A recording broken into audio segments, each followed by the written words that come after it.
सबसे बड़ा श्रेय तो अपने गुरुदेव को देना चाहूंगी कि जिनके बताए हुए रास्ते पे और संस्कार माता पिता के द्वारा जो मिला मुझे, उनके बताए रास्ते पे मैं चलती हूँ और समाज से जुड़ी हुई हूँ। समाज के कार्य के हित के लिए अपना जीवन समर्पित की हुई हूँ।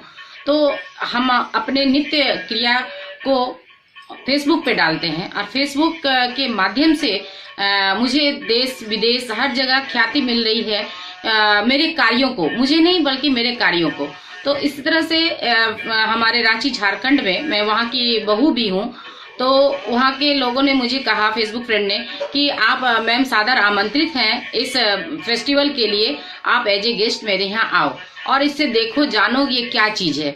तो मुझे बहुत अच्छा लगा, उन्होंने मुझे आमंत्रित किया, मैं वहाँ गई और सबसे बड़ी खुशी तब हुई मुझे जब वहाँ पे उस फेस्टिवल में वरिष्ठ अतिथि के रूप में अतिथिगण, उसमें से एक जो मेन थे वो स्टेज से चलकर मेरे कुर्सी तक आए और वो मुझे ससम्मान स्टेज पे लेके गए और उन्होंने कहा कि मैं आपको सम्मानित करना चाहता हूँ। तो मैंने पूछा सर ऐसा क्यों, क्योंकि मुझे समझ में नहीं आ रहा था। तो उन्होंने कहा मैं आपके पोस्ट को मैं फेसबुक पे मैं देखता हूँ और आप जिस तरह एक महिला के लिए प्रेरणा स्रोत बनी हुई हैं, एक बच्चों के लिए प्रेरणा स्रोत हैं, उस तरह आप हम पुरुषों के लिए भी बहुत बड़ी एक प्रेरणा की स्रोत है।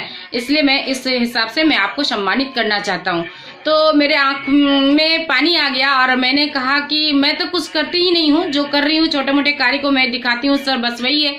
तो उन्होंने कहा नहीं, आप बहुत ही प्रेरणा स्रोत हो, इसलिए मैं आपको सम्मानित। और इस तरह मैं एक बिहार की मामूली शिक्षिका और इतने बड़े स्टेज पे मैं सम्मानित हुई, ये अपने आप में मुझे एक बहुत गर्वान्वित महसूस होता है।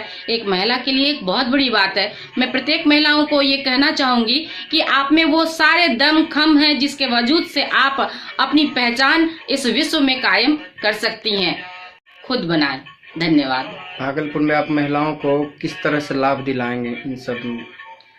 जी, मैं उनको बस एक ही बात कहना चाहूंगी कि कभी भी कोई भी कार्य जब आप करना चाहते हो, नेक कार्य, उसमें अपने समय को कभी भी बाध्यता ना बताएं कि मेरे पास समय नहीं है, मेरे पास फुर्सत नहीं है, मेरे घर में पति हैं, बच्चे हैं, बुजुर्ग हैं। हमारे घर में भी सब कोई है, लेकिन मैं हर किसी की सेवा भाव रखते हुए सबसे पहले प्राथमिकता मैं अपने परिवार को देती हूँ। परिवार हमसे संतुष्ट हैं, फिर उसके बाद मैं समाज के लिए, महिलाओं के लिए, बच्चों के लिए जो भी बन पड़ता है मैं करती हूँ। तो इसके लिए आपको निस्वार्थ भाव से सेवा करना पड़ेगा। अगर स्वार्थ लगाएंगे तो शायद ईश्वर तो वहां से बैठे बैठे सब देखते हैं।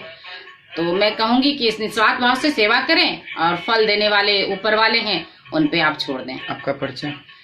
मेरा परिचय, मैं एक सुमन सोनी और बिहारी कन्या मध्य विद्यालय मिर्जान हाट की वरीय शिक्षिका हूँ और एक कवित्री भी हूँ और छोटी मोटी चित्रकार भी हूँ। बहुत सारे जगह पे, जैसे राजस्थान, यूपी, आपको हरियाणा, बिहार,